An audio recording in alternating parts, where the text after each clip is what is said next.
दोस्तों, सबसे पहले सब्सक्राइब करें, नोटिफिकेशन बेल दबाएं और सबसे पहले वाली ऑप्शन ऑल करें, जिससे हमारी आने वाली नई वीडियो की नोटिफिकेशन आपको फ़ौरन मिल जाएगी। जय श्री राम भक्तों। दोस्तों, ये कहानी बुद्धिमानी से भरी हुई है और चतुराई से भी। चलिए कथा की ओर चलते हैं। आज की कथा है चतुर बहू, बुद्धिमान सेठ और 4 बहुएं। आइए कथा श्रवण करें। बहुत समय पहले की बात है। एक नगर में एक सेठ रहता था जो बहुत ही बड़ा व्यापारी था और बहुत ही बुद्धिमान भी था। उसकी 4 बहुएं थीं। चारों बहुत ही सुंदर और घर को संभालने वाली थीं। एक दिन व्यापारी ने सोचा, मैं अपने कुटुंब में सबसे बड़ा हूँ और सब लोग मेरी बात मानते हैं। ऐसी हालत में यदि मैं कहीं चला जाऊं या मर जाऊं, बीमार हो जाऊं, किसी कारण से काम की देखभाल ना कर सकूं, परदेश चला जाऊं, तो मेरे कुटुंब का क्या होगा? कौन उसे सलाह देगा और कौन मार्ग दिखाएगा? यह सोचकर व्यापारी ने बहुत सा भोजन बनवाया और अपने सगे संबंधियों को आमंत्रित किया। भोजन के बाद जब सब लोग आराम से बैठ गए, तब व्यापारी ने अपनी बहुओं को बुलाकर कहा, देखो बेटियों, मैं तुम सबको धान के 5-5 दाने देता हूँ। इन्हें संभाल कर रखना और जब मैं मांगूं मुझे लौटा देना।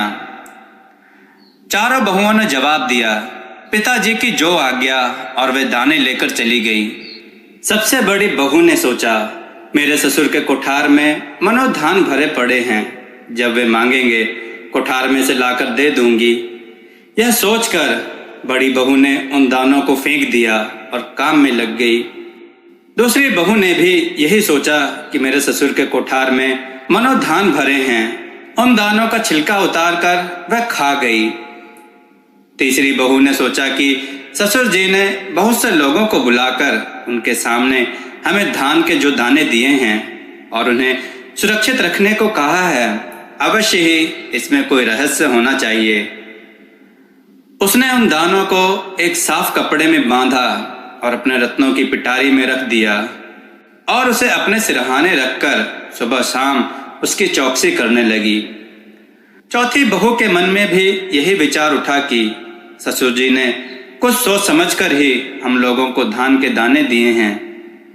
उसने अपने नौकरों को बुलवाकर कहा, जोर की वर्षा होने पर छोटी छोटी कियारियां बनाकर इन धानों को खेत में बो दो, फिर इन्हें 2-3 बार करके एक स्थान से दूसरे स्थान पर रोपो और इनके चारों ओर बाड़ लगाकर इनकी रखवाली करो। नौकरों ने छोटी बहू के आदेश का पालन किया और जब हरे हरे धान पककर पीले पड़ गए, उन्हें एक तेज दराती से काट लिया।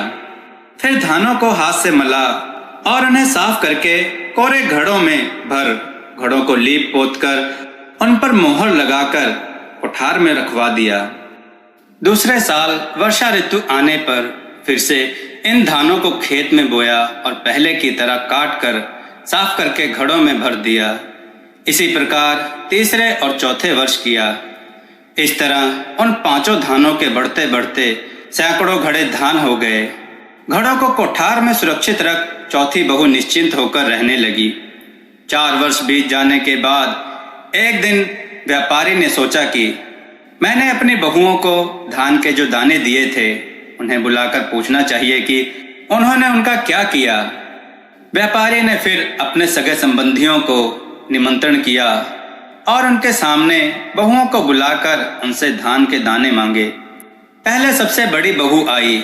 उसने अपने ससुर के कोठार में से धान के 5 दाने उठाकर ससुर जी के सामने रख दिए। व्यापारी ने अपनी बहू से पूछा कि ये वही दाने हैं या दूसरे? बहू ने उत्तर दिया, पिताजी, उन दानों को तो मैंने उसी दिन फेंक दिया था। ये दाने आपके कोठार में से लाकर मैंने दिए हैं। यह सुनकर व्यापारी को बहुत क्रोध आया। उसने बड़ी बहू को घर के झाड़ने पोंछने और सफाई करने के काम में नियुक्त कर दिया। तत्पश्चात दूसरी बहू आई। व्यापारी ने उसे खोटने पीसने और रसोई बनाने के काम में लगा दिया, क्योंकि उसने भी धान खा लिए थे। उसके बाद तीसरी बहू आई। उसने अपनी पिटारी से 5 दाने निकालकर अपने ससुर के सामने रख दिए। इस पर व्यापारी प्रसन्न हुआ और उसे अपने माल खजाने की स्वामिनी बना दिया। अंत में चौथी बहू यानी सबसे छोटी बहू की बारी आई। उसने कहा, पिताजी, जो धान के दाने आपने दिए थे उन्हें मैंने घड़ों में भरकर कोठार में रख दिया है। उन्हें यहाँ लाने के लिए गाड़ियों की आवश्यकता होगी। धानों के घड़े मंगवाए गए। व्यापारी अत्यंत प्रसन्न हुआ। चौथी बहू को उसने सब घर बार की मालकिन बना दिया। दोस्तों, आपकी कथा कैसी लगी? अपने विचार और सुझाव कमेंट में जरूर दें। हमारी कथाओं को लाइक करें, हमारे चैनल को सब्सक्राइब करना ना भूलें। हमारी कथाओं को शेयर जरूर करें जिससे लोगों को उत्तम ज्ञान प्राप्त हो। जय श्री राम भक्तों।